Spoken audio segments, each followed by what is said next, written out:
वैसे असां आना आहियूं, असांजे तड़ जो छोकिरो जानम गुम थी वियो आहे। रता गुम थी वियो आहे? केॾांहुं गुम थी वियो? ॿुॾी वियो आहे, लुड़ी वियो आहे, या को ॿियो मसइलो अथसि? असांखे शक आहे त केरु जानब खे उतां अगवा करे वियो आहे। अरे बाबा, जानब वरी कहिड़ी वॾी शइ आहे?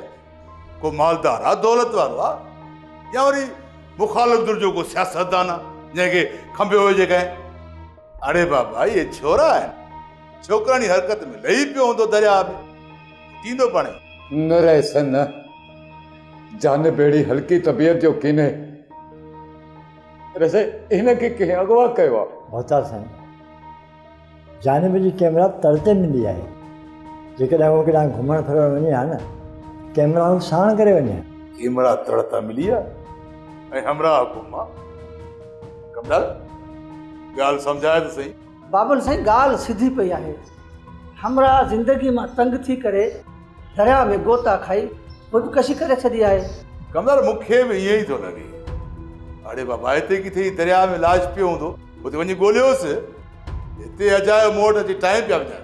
रईस, जानब दरिया ते त ठहियो, पर सुके ते बि ख़ुदकशी न कंदो। जानब अहिड़ो माण्हू ई कीने। बाबा, माण्हूअ जो अंदरि ऐं दरियाव जो कुन कंहिं बि नाहे मां पियो। जेकॾहिं ही मुंहिंजी ॻाल्हि नथा मञो त कंहिं ते शक शुबो ज़ाहिर कयो त पहिरां खणो। बाबा, जल्दी करियो, ॿुधायो, मूंखे पार्टी जी मीटिंग में वञिणो आहे। मोहताज साईं, जानब तोड़े असां सभिनी जी कंहिंसां बि दुश्मनी कान्हे।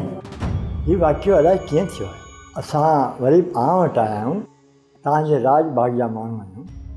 आउं खां जेतिरो पुॼे कोशिशि करे असांजी मदद कयो ऐं असांखे माण्हू छॾाए ॾियो। हा, ठीकु आहे, मां पुछा ॻाछा करे तव्हांखे ॿुधाईंदुसि। कंदड़, गाड़ी तयारु आहे न? अचो।